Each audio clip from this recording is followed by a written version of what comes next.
Hey everyone, I'm Matt. I was trying to record this a minute ago, but for some reason my camera decided my mouse decided to hit the stop recording button.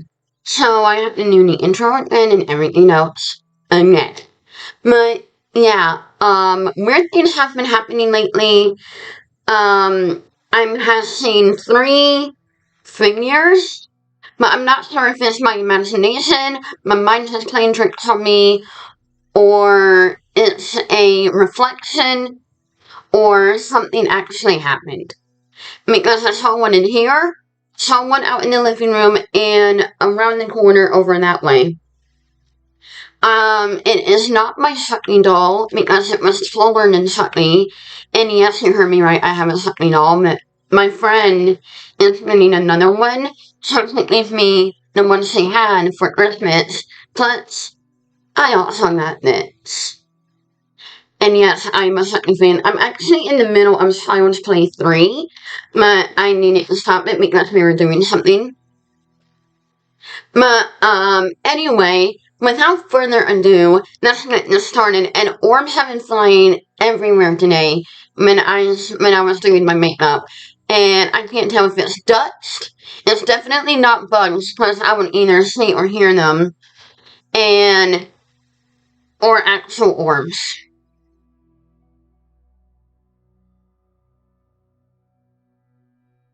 But, but anyway, during the day, the playground had hundreds of kids playing and laughing and having fun, but they also have fun at night.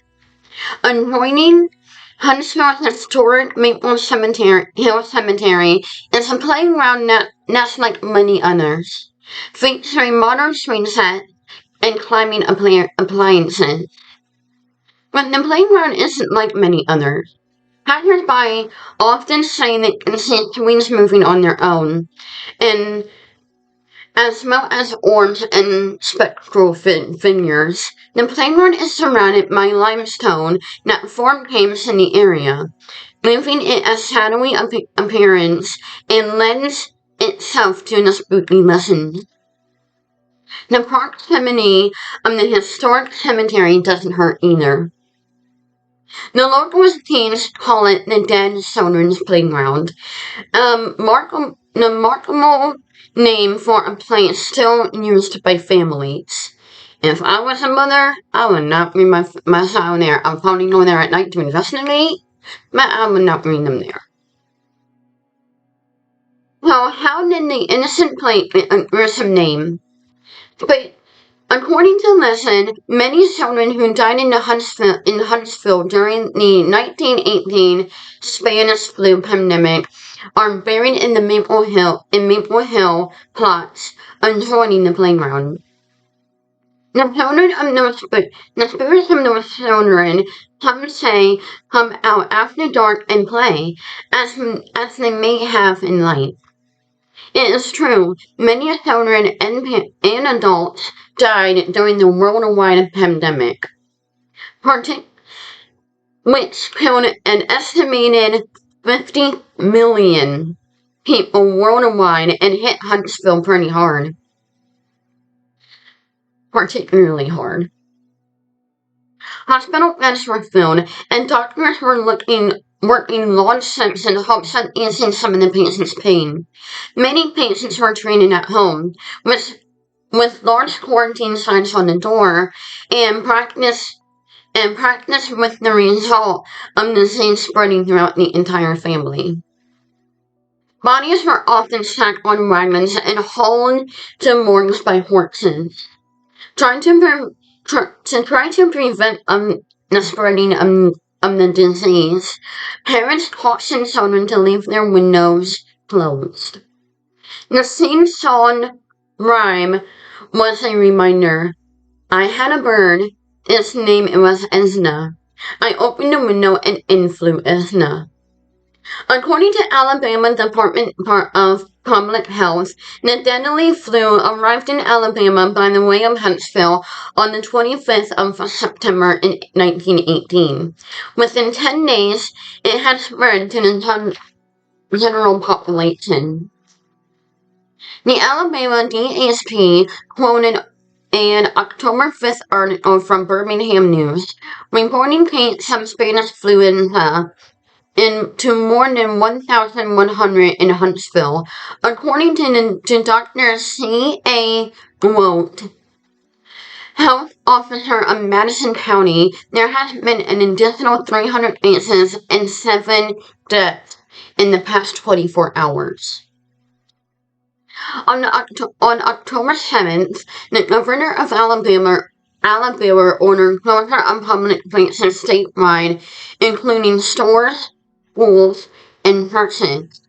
That reminds me of a lot of COVID, but instead of one area, it was the entire world.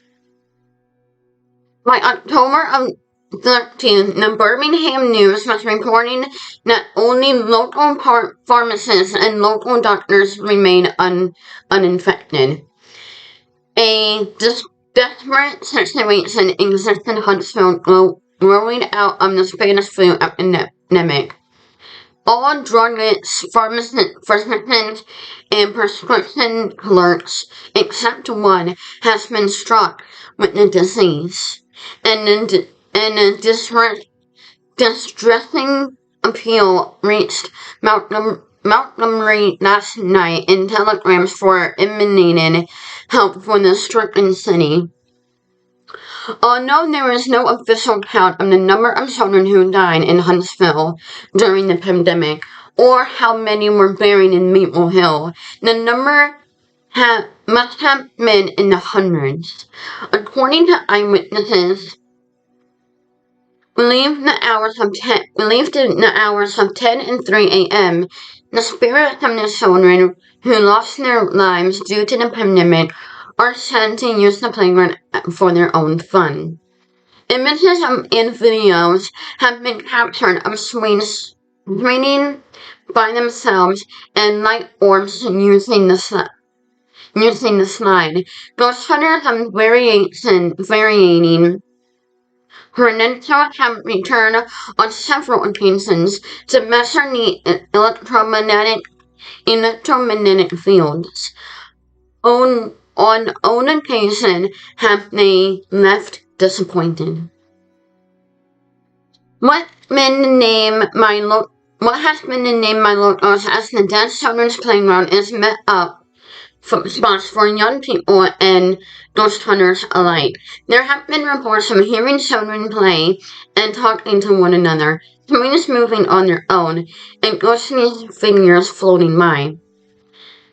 The sightings have spanned decades. Community between these findings is that they are all children.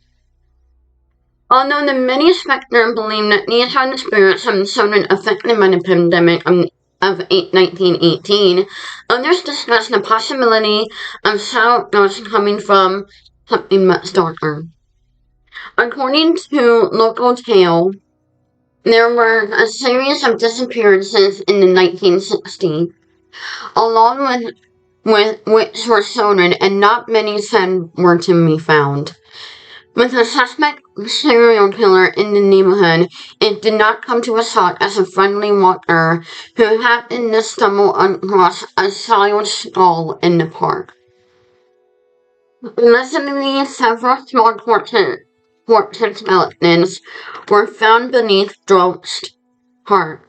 Testing its widespread should have the corpses were children who have been through extreme trauma. Minors have wounds that were only partially healed, and showing signs of prolonged detention. According to local sources, the person responsible for the murders were never found, and the children continued to play out their childhood on the appearance at the Dead Children's Playground. In 2008, the Alabama Paranormal Society investigated the park. They were struck by enormous activity as they found during the night. Again, liking the noises and movements of playing children, some footage was released. Images and videos continue to make me made of the spirits. No one appears to be afraid of the children who are continuing their lives endlessly, innocently and pure. In fact, families still use the playground during the day, and teenagers still frequently at night, all aware of the ghostly world that could lie beneath the feet. The dead children's playground. I would not, if I was a mother, I would probably not bring my child in there, but I would definitely go there at night and investigate. The only reason why I wouldn't bring them in there is because I don't want them scared. Because I'm the idiot that would probably tell them why it's called that.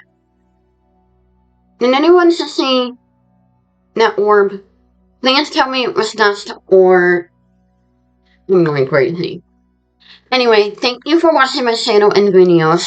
Please remember to like, comment, and subscribe. And as always, I am Haunted Girl, and this is my channel. The paranormal is my playground. As usual, have pleasant sleep tight and pleasant dreams.